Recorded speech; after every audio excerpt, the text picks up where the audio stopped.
let's talk about the Canucks and the trucks.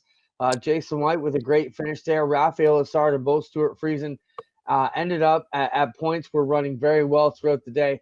But as you mentioned, anything can happen in the Beehive, and they both got stung on those nights. I mean, as you know, I go down with a fairly heavy Stuart Friesen fan base of guys who are big fans of Stuart, and I'm lucky to be able to call them guys buddies. And I think we were all concerned when he qualified so poorly, and then man, did Trip Bruce ever turn that truck around to get up there and be one of the dominant trucks?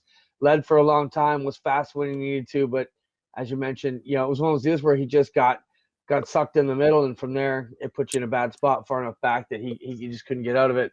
And then Jason White to kind of ride around and survive and be where he needed to be at the end. And as we discussed a little bit, that was his plan, and it certainly worked out for them. And nobody's prouder than his finish than White himself is for a great deal. Your thoughts on the truck race and Raphael Lessard, who, for those of you who don't know, is this young superstar of Quebec, 18 years old. You're going to hear a lot more about him. You know a lot more about Raphael. So let's touch on those three topics quickly, Adam, or those three drivers, Stuart, Jason White, and Raphael Lessard from your perspective. Raphael is the real deal. He's got a lot of driving talent. He's got the right look. He's got the right speaking abilities, and he seems to have the right partners behind him to help finance his way through. So I think we can be really excited at the prospects of Raphael Lessard's future. I think he's going to do great. The kid is a talent. Like, that's for sure. I've seen him on short tracks. I've seen him on big tracks, and he can get it done no matter where he's at. So watch for him. He's going to win a race this year. I believe that. He's in the right equipment, even though, Kyle Busch wins in those trucks, but his drivers haven't been doing a whole lot of winning the last couple of years. I think Raphael Lessard's going to be able to win. And to talk about the other Canadians, Jason White, phenomenal job.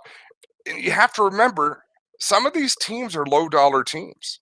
So sometimes the conversation with the driver and the crew is, look, we can't afford to have you up there pack racing.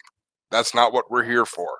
Go out, keep things in one piece. Let's get some experience. Let's get a good finish. You get to the end and it's time to go and it's time to push. So like, yeah, now the riffraff is gone. Now it's time to race to the checkers. And that's when they're willing to roll the dice and say, okay, we're going to risk our race truck. So you go up there and get into it. But before that, Clinton, it might look like Jason White was off the pace, but he really wasn't. He had a good truck. They were just choosing to stay out of that potential carnage because that's the budget they have to work with. Some of them deal with disposable race cars and race trucks, and some of them don't. Fair enough. Friesen always they're building their own trucks, and a lot of people are concerned what they had up, but right, solid turn for them guys too. There was a lot of buzz, in fact, about that, saying, look, maybe the team, maybe Trip Bruce and the team wasn't ready to go it on their own. Maybe what they brought to the table wasn't going to do it for them. And that was right up, and Clinton, you know this as well as anybody, until after qualifying, I said, ooh, Stuart Friesen isn't where he needs to be. Come race time, he showed he's got what it takes. The trucks have what it takes. I think he's going to do all right.